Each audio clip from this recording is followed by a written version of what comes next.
It's 2:47 a.m. Your baby's been down for exactly 43 minutes. And she's crying again. You stand outside the nursery door, exhausted, second-guessing everything. Should you go in? Will that create a bad habit? Maybe you should wait 5 more minutes. Maybe she needs to learn to self-soothe. But here's what nobody's telling you. That advice you're following, the stuff that's supposed to help your baby sleep better, it's actually keeping you both awake. And tonight, that changes. You've tried everything, the swaddles, the wake windows, the dream feeds. You've followed every rule from every expert, and you're still here at 2 a.m. Here's the truth. You're not failing, but the advice you're following, most of it contradicts how baby sleep actually works. Sleep research shows that popular advice often creates more disruption, not less. In the next 10 minutes, you'll discover exactly what's been sabotaging your nights and what to do differently. Number 1, you'll spoil your baby if you pick them up too much. Don't rush in, you'll spoil them. You've heard this. Maybe from your mother-in-law, maybe from that parenting forum you joined at midnight last week. And so you wait outside the door, heart pounding, listening to your baby cry, counting the minutes, wondering if you're teaching independence or causing harm. Developmental neuroscience is clear on this. Babies under 6 months cannot be spoiled. Their prefrontal cortex, the part of the brain responsible for planning and manipulation, won't be functional for years. When they cry, it's communication, not manipulation. Something is wrong, and I need help. What's actually happening when you respond? You're regulating their stress response. When babies cry, cortisol floods their system. That's the stress hormone. When you pick them up, soothe them, hold them close, you trigger oxytocin. That's the calming hormone, the bonding hormone. Developmental psychology shows that infants who receive consistent responses to distress develop more organized stress responses. They're not learning dependence, they're learning regulation. The research is clear. Responsive care creates secure attachment. And secure attachment predicts better sleep outcomes, not worse. So what should you do? Respond. Not frantically, not with anxiety, but calmly and consistently. You're not teaching dependence. You're teaching something far more important, that when they need help, help comes. You're not creating bad habits. You're building trust. And trust is the foundation of everything that comes next. Number 2, babies should sleep through the night early on. Your neighbor's baby is 3 months old and sleeping 8 hours straight. You know because she mentioned it. Casually, 3 times. Each time you smiled. Each time you died a little inside. And your baby? Still up every 2 hours, like clockwork. So you start Googling at 3 a.m. When should baby sleep through night? Is my baby normal? And you spiral. Because every article makes it sound like your baby should be doing something they're not. What the research consistently shows, your baby is normal. Studies show that a vast majority of 3-month-olds do not sleep 8 consecutive hours. Your neighbor's baby? That's the statistical outlier.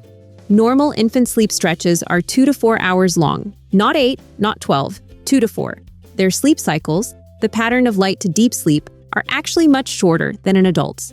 An adult cycle is about 90 minutes, but a baby's is only about 50 to 60 minutes. This is why they often wake up 45 or 50 minutes after you put them down. They've simply completed one cycle and are in a light, vulnerable sleep phase. In fact, those frequent wake-ups are actually protective. They help babies regulate breathing and temperature. They ensure they wake when they're hungry. For the first several months of life, it's exactly what's supposed to happen. Those Instagram posts showing babies sleeping 12 hours at 8 weeks, they're either statistical outliers or leaving out critical context, like multiple dream feeds that stretch sleep artificially. The sleeping through the night milestone isn't a milestone, it's a unicorn. And chasing unicorns is making you miserable. So, what should you focus on instead? Total sleep over a 24-hour period. Consistent bedtime routines. Helping your baby learn the difference between night and day. Keep nighttime interactions calm, dark, and boring. Your baby isn't behind. They're not broken. They're developing exactly as they should. And eventually, not on your timeline, but on theirs, they will sleep for longer stretches. You can't rush biology, but you can stop torturing yourself with unrealistic expectations. Number 3, more daytime sleep means less nighttime sleep. You keep your baby awake an extra hour before bedtime. You've done the math. Less daytime sleep equals more nighttime sleep. It's simple addition. Except when you finally put them down, they scream for 40 minutes. And when they finally crash from sheer exhaustion, they're up again in 90 minutes. Because you didn't make them more tired, you made them overtired. And there's a massive difference. The mechanism is simple. When babies get overtired, their bodies flood with cortisol. This isn't just stress. It's biological stimulation that makes sleep physiologically difficult. Cortisol is the hormone that keeps you wired when you're exhausted. And for babies, it makes falling asleep harder, not easier. It makes their sleep lighter, more restless, more fragmented. So instead of sleeping better, your overtired baby fights sleep harder. They cry longer at bedtime. They wake more frequently through the night. And when they do sleep, it's not restorative. Sleep consultants have a phrase, rest breeds rest. I know, it sounds like one of those Pinterest quotes that makes no sense. But it's biology. Think of sleep pressure. Like a wave building toward shore, skip naps, and you're not making a bigger wave. You're creating a tsunami that crashes into chaos before it ever reaches the beach. A well-rested baby has a regulated nervous system. An overtired baby has a system flooded with stress hormones fighting against sleep with every breath. Daytime naps aren't stealing nighttime sleep. They're building healthy sleep pressure without tipping into stress overload. A balanced nap schedule, paired with a consistent bedtime, actually leads to deeper, longer nighttime sleep. So, honor your baby's sleep cues during the day. Don't fight naps. Don't try to wear them out. Give them the rest they need when they need it. Because an overtired baby is not a sleepy baby. They're a baby whose system is too wired to settle, and that makes everyone's night worse.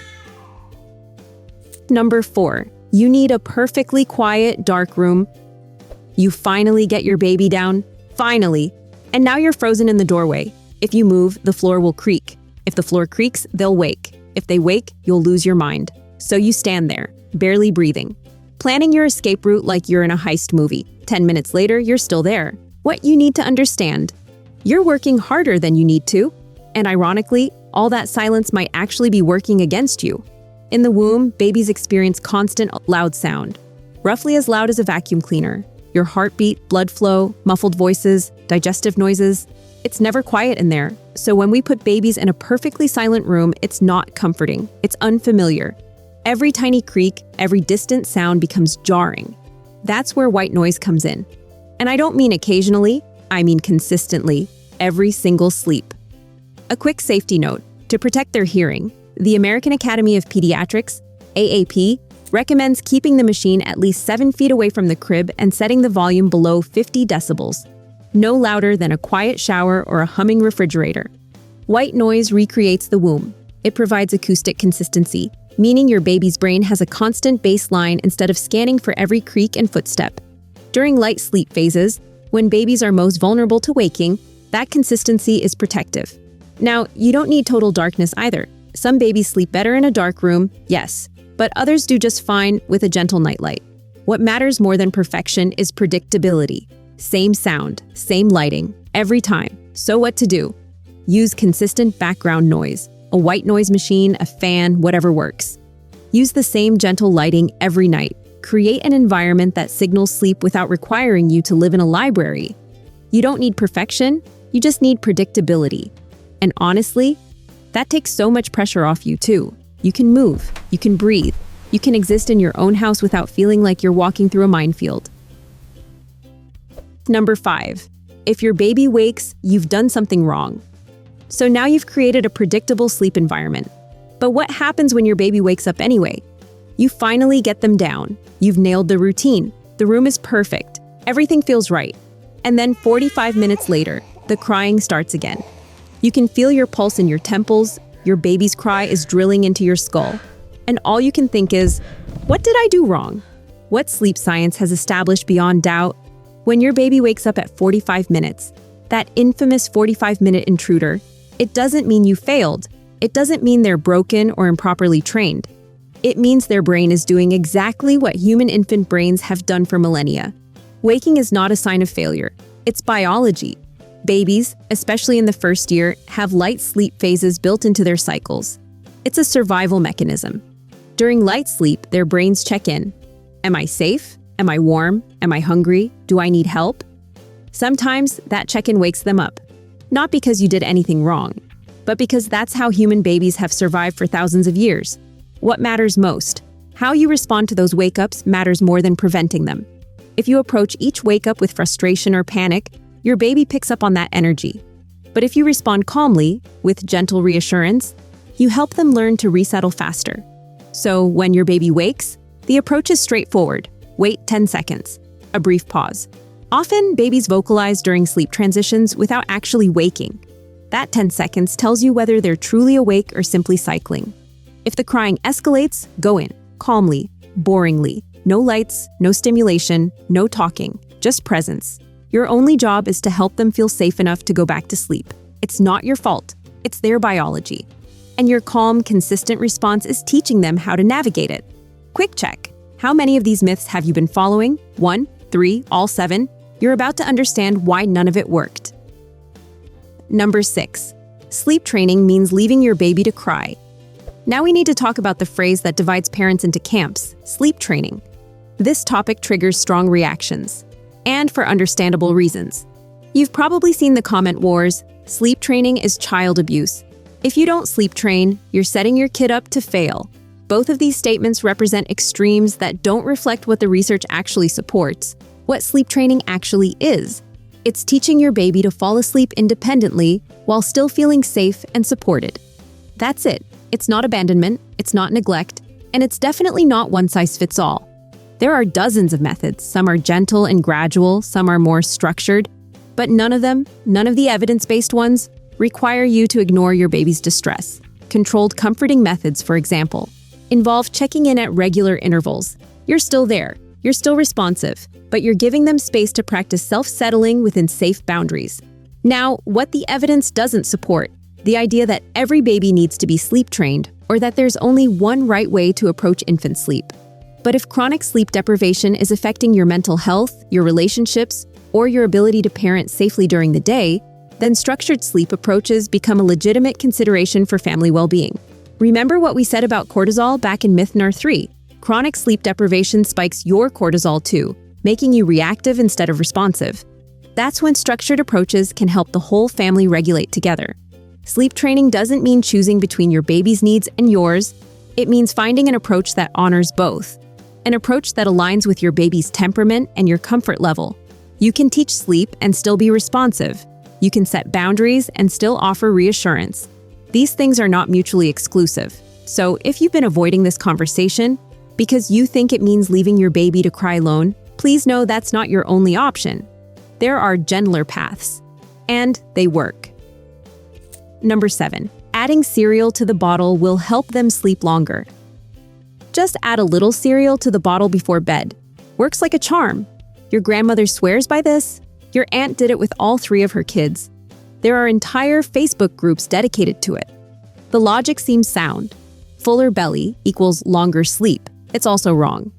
Your grandmother's advice came from the best information available at the time, but pediatric research has evolved significantly.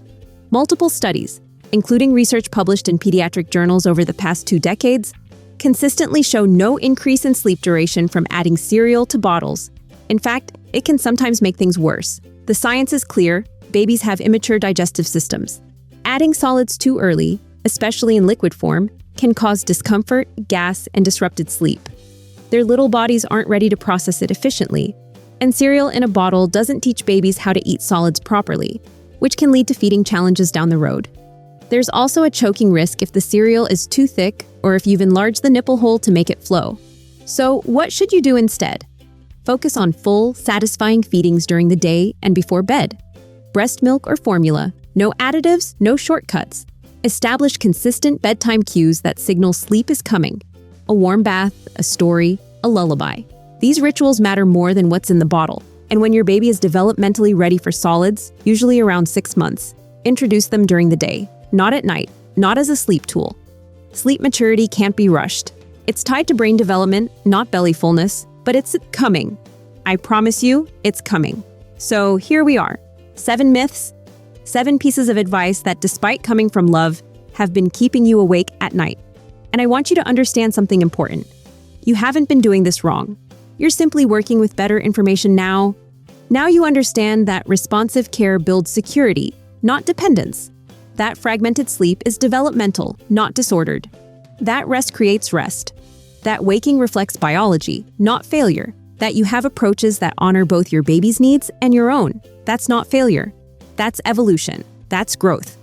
So what I want you to do tonight, not tomorrow, not next week, tonight, pick one thing from this video, just one. Maybe it's responding more quickly when your baby cries. Maybe it's protecting those daytime naps. Maybe it's adding white noise to create a more forgiving sleep environment. Start small. Notice how it feels. See what shifts. Because you don't need to overhaul everything at once. You just need to stop doing the things that aren't working and start doing one thing that might. You're a good parent. Your baby is lucky to have you. And those sleepless nights, they won't last forever. Now you know what's been sabotaging your nights. But here's the problem. If your baby isn't getting enough sleep to begin with, even the right advice won't work. So before you change your approach, you need to know if your baby's sleep is actually broken or just normal. I break down the 7 hidden signs in this video right here. If this helped, hit subscribe. And share this with a parent who's Googling baby sleep at 3 a.m. I'll see you in the next one.